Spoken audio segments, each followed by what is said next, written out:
이른바 대장동 의혹을 둘러싼 정치권의 공방. 검찰의 이 같은 수사 착수를 계기로 전면전으로 치닫고 있습니다. 네, 국회에 나가 있는 취재기자 연결해 봅니다. 방현덕 기자, 오늘 더불어민주당은 이번 의혹이 국민의힘 게이트라며 윤석열 후보의 후보직 사퇴를 촉구했다고요? 네, 그렇습니다. 민주당은 화천대유 관계자가 윤 후보 부친의 연희동 자택을 시세보다 싸게 사들인 의혹이 있다며 대대적인 공세에 나섰습니다. 윤호중 원내대표는 회의에서 이 거래를 단순한 우연으로 볼 수 없다며 모든 사건의 중심에 윤석열 사단과 검찰을 사유화한 법비들이 있는 게 확실하다고 주장했습니다. 또 윤 후보에게 진실 앞에 무릎 꿇고 후보직을 사퇴하고 또 대국민 사과를 하라고 목소리를 높였습니다. 민주당 국토위원들은 방금 전 문제가 된 연희동 주택에 대한 현장 조사도 벌였습니다. 이재명 후보도 전선에 가세했는데요. SNS에서 국민의힘을 토건, 투기, 부패 세력이라고 맹비난했고 캠프 우원식 선대위원장은 국민의힘이 만물 이재명설로 가짜뉴스를 퍼뜨리고 있다며 수사선상에 오른 인사들과 이 후보의 관련성을 부인했습니다. 경쟁자 이낙연 후보가 제안한 것처럼 정부 차원의 합동 특별수사본부 설치도 주장했습니다.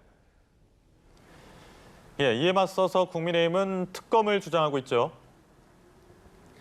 네, 그렇습니다. 국민의힘은 특검을 거부하는 쪽이 범인이라며 민주당을 압박했습니다.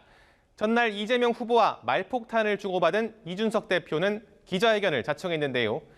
이재명 후보에 대해 왕이라도 된 양 행동하더니 가면을 찢으니 변학도였다고 비판을 쏟아냈습니다. 또 화천대유가 거액을 약속한 이른바 50억 클럽에 이재명 후보와 친분 있는 인사도 있다며 추가 공세를 예고했습니다. 김기현 원내대표 역시 친여 성향 검사들의 편향된 수사가 우려된다며 특검을 촉구했습니다. 윤석열 후보 측 역시 논평을 통해서 이번 사건의 핵심 인물 유동규 씨가 이재명 후보의 신복이라고 공세를 폈는데요. 내일부터는 문재인 정부 마지막 국감이 시작됩니다. 이 대장동 논란 또 윤석열 후보의 고발 사주 의혹 등을 놓고 여야가 아직까지 증인 채택 줄다리기를 벌이며 신경전을 이어가고 있습니다. 네, 알겠습니다. 그리고 오늘 여야 대선 주자들의 행보도 간단히 소개해 주시죠.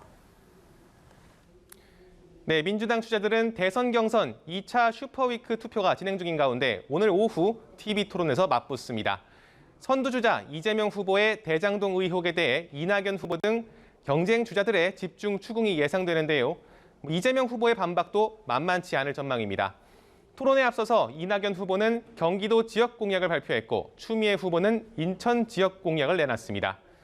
국민의힘 윤석열 후보는 경선에서 1차 컷오프된 박진 의원의 지지 선언을 받은 뒤 조계종을 예방합니다. 홍준표, 유승민, 최재형 후보는 당의 최대 기반 대구를 찾았는데요. 홍 후보는 당원들과 만나고 유 후보는 대한 노인의 지부를 순회했습니다. 최 후보는 박근혜 전 대통령 생가를 찾았습니다. 이 밖에도 원희룡, 황교안 후보는 부산을 누빕니다. 지금까지 국회에서 전해드렸습니다.